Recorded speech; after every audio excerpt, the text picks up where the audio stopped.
Donald Trump's paranoid delusions were on full display yesterday during a White House press briefing, where a reporter asked Trump about how'd you come up with this timeline of when we're going to open the country? You know, what's driving this? What is going on? This doesn't make any sense. And Trump absolutely lost his mind and tried to pull the audience into his paranoid delusions. Take a look. President, you tweeted earlier linking the closing of the country to your election success in November. Is this Easter timeline based on your political interests? What do you mean by my election success? No. You tweeted, you said that the media wants the country to remain closed to hurt your No, odds no, of I being think the reelected. the media would like to see me do poorly in the election. I think Lawmakers and economists on both sides of the aisle have said that reopening the country by Easter is not a good idea. What is that plan based on? just so you understand. Are you ready? I think there are certain people that would like it not to open so quickly. I think there are certain people that would like it to do financially poorly because they think that would be very good as far as defeating me at the polls. And I don't know if that's so, but I do think it's so that there are people in your profession that would like that to happen. I think it's very clear.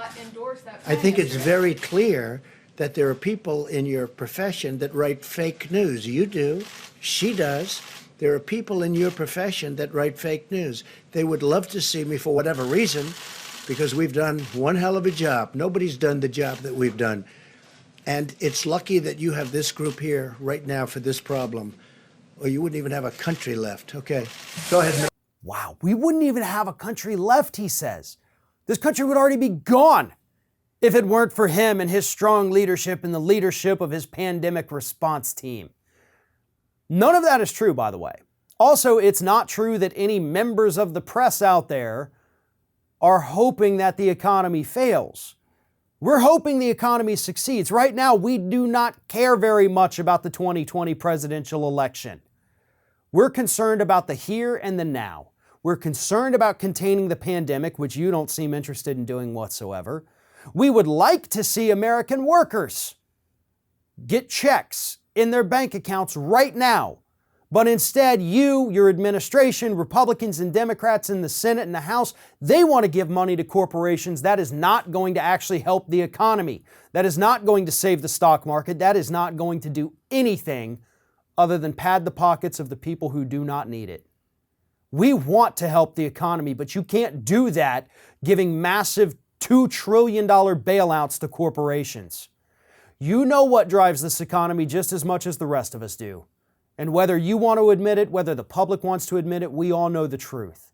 The people who drive this economy are the people at the bottom. We are the wheels of this economy. Without it, everything at the top comes crumbling down and grinds to a halt. But if you put money in our hands, we're going to go out there and spend it.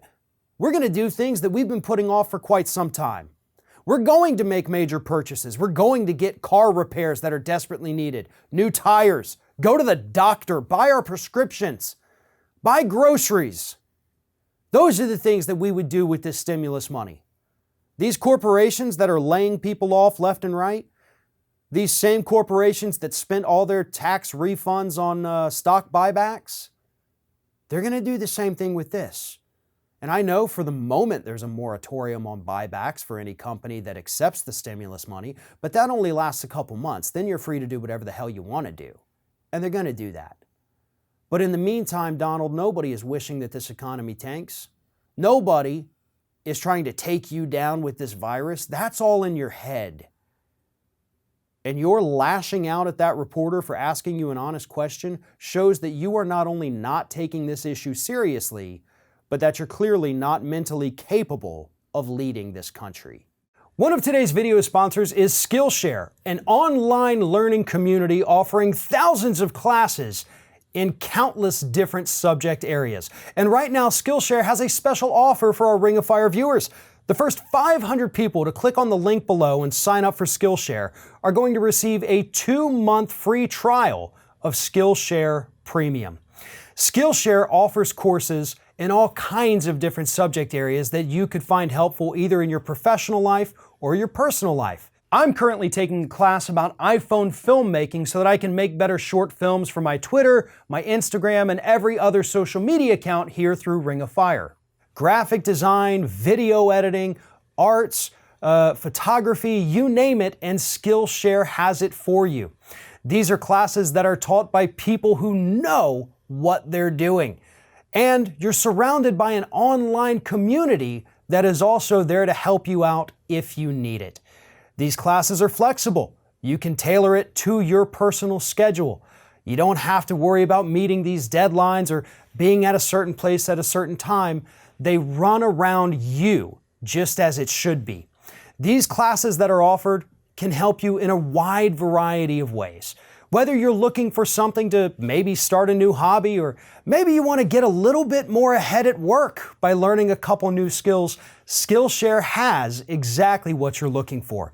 And again, right now for our Ring of Fire viewers, they are offering 2 months of Skillshare Premium for free to the first 500 people who click on the link at the top of the video description below.